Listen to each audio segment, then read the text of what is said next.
कई बार बच्चों की नादानियों को देखकर पेरेंट्स उनकी बात को सीरियसली लेना छोड़ देते हैं, मगर कई बार यही गलती पेरेंट्स को उनके बच्चों से दूर भी कर देती है। और हमारी आज की हॉरर स्टोरी की कुछ ऐसे ही कहानी है, लेकिन वो स्टोरी जानने से पहले हेलो गाइस, मेरा नाम है अविनाश कुमार और आप देख रहे हो सीखो ऑफिशियल शो हॉरर स्टोरीज।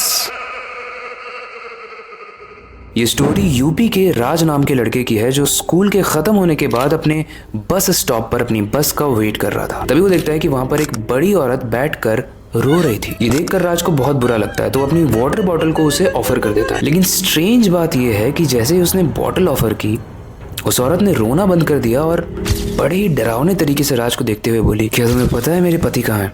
अगर पता है तो बता दो, वरना अच्छा नहीं होगा। राज ये सुनकर 2 कदम पीछे हट गया। वो बहुत डर गया, उसे लगा ये औरत पागल वागल तो नहीं है। तभी वो औरत अपनी सीट से उठी और राज की तरफ आने लगी और राज देखता है कि वो औरत और ज्यादा भयानक लगने लगी। धीरे धीरे जमीन पर लेविटेट करने लगी और उसके पैर पर जब उस राज की नजर गई तो वो पूरे के पूरे उल्टे थे। ये सब देखने के बाद राज बहुत डर गया, क्योंकि उसने अपनी लाइफ में ऐसा कभी भी कुछ भी नहीं देखा था। वो इतना ज्यादा डर गया कि उसने अपनी फेवरेट वाटर बॉटल वहां पर छोड़ दी और वहां से भाग कर चला गया। वो भागते भागते अपने घर तक तो पहुंच गया, लेकिन पूरी रात उसे नींद नहीं आई। वो बस यही सोच रहा था कि आखिर वो औरत थी कौन और उसने इस तरीके से मुझसे क्यों बात की। लेकिन राज को कुछ समझ में नहीं आ रहा था। तभी 2 बजे के करीब राज की अचानक से आंख खुलती है और उसे किसी के रोने की आवाज आती है घर में। गाइस लिटरली अगर आप इस चीज को इमेजिन करोगे तो आपको गूज़बम्स आ जाएंगे कि आप रात के 2 बजे अचानक से उठते हो कुछ सपना देख के, और आप जब अपने लेफ्ट साइड में देखते हो तो आप देखते हो कि वही औरत जो आपको बस में मिली थी वो बैठकर रो रही है। पलक झपकते ही वो औरत एकदम से राज के ऊपर चढ़ गई, उसका गला दबाने लगी और उसका चेहरा इतना ज्यादा भयानक था और इतना बड़ा था मानो वो राज को खा जाएगी। बार बार राज से पूछने लगी कि मेरे पति कहाँ है, बता तूने मेरे पति को क्यों मारा, मैं तुझे छोड़ूंगी नहीं। राज डर के मारे चिल्लाना तो चाह रहा था, लेकिन उसके मुंह से, क्योंकि उस भूतनी ने उसका गला दबाया हुआ था, तो उसके मुंह से आवाज नहीं निकल रही थी। लेकिन किसी तरीके से राज की आवाज उसके पेरेंट्स तक पहुंच जाती है और वो भाग के उस कमरे में आते हैं। और जैसे ही वो लाइट ऑन करते हैं वहां पर कोई भी नहीं था। हमारी स्टोरी का छोटा सा राज बहुत डर गया था और डरते डरते अपने पेरेंट्स को सारी बातें बता रहा है कि मेरे साथ ऐसा हुआ, बस स्टॉप पे ऐसा हुआ, फिर यहाँ रूम पे ऐसा हुआ। मगर उसके मम्मी पापा को लगा कि राज शायद एक बुरा सपना देख रहा था।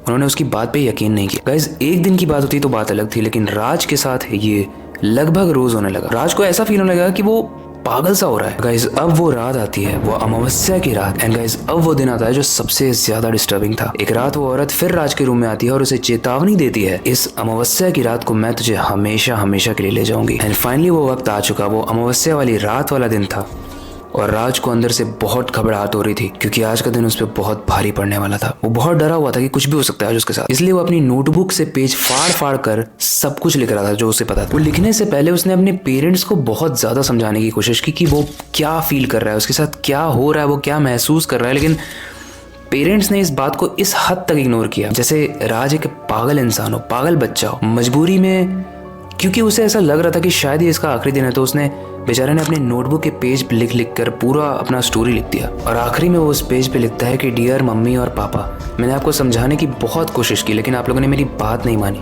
आज अमावस्या की रात है और आज शायद मुझे कोई भी नहीं बचा पाएगा। जैसे ही वो उस पेज का आखिरी लेटर लिखता है, पीछे से एक रोने की आवाज आती है। लेकिन सुबह जब उसके पेरेंट्स राज के रूम में आते हैं तो देखते हैं कि पंखे से एक रस्सी लटक रही है, जिसके फंदे में उनका बेटा राज मर चुका है। गाइस ये कहानी देखा जाए तो एक अवेयरनेस कहानी भी है किसी भी पेरेंट के लिए और किसी भी बच्चे के लिए। अगर हमें अपने पेरेंट्स को कोई बात सच में समझानी है तो हमें उसके लिए जी तोड़ मेहनत करनी चाहिए कि भाई हम समझा के ही रहेंगे, हमें हार नहीं माननी है।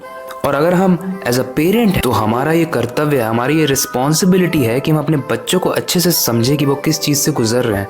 क्योंकि कई बार कुछ चीज़ें बच्चे किसी से नहीं कहते हैं, वो बस महसूस करते हैं। कई बार चीज़ों का साइकोलॉजिकल इम्पैक्ट होता है, कई बार हॉरर इम्पैक्ट होता है, कई बार स्पिरिचुअल इम्पैक्ट होता है और कई बार तो सोशल इम्पैक्ट भी होता है जो उनके साथ स्कूल में हुआ, कॉलेज में हुआ। बट अगर हम उनके साथ अच्छे से व्यवहार नहीं करेंगे तो शायद वो कभी भी नहीं कह पाएंगे।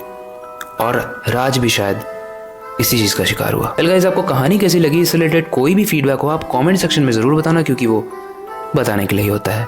नेक्स्ट एपिसोड की एक्साइटमेंट को दिखाते हुए कॉमेंट जरूर करना। नेक्स्ट एपिसोड मैं सारे कॉमेंट्स पढ़ता हूँ इन दिनों तो सच में। और अंत में मैं बस यही कहूँगा जो हमेशा कहता आया हूँ, स्टोरीज चेंज होती है बट ये डायलॉग नहीं। अपनी क्यूरियोसिटी को डाई मत होने देना, नई चीज़ें सीखते रहना अपने बेड के नीचे और खिड़की के बाहर ज़रूर देख लेना। कोई उल्टे पैर वाली चुड़ैल तो नहीं उड़ रही है।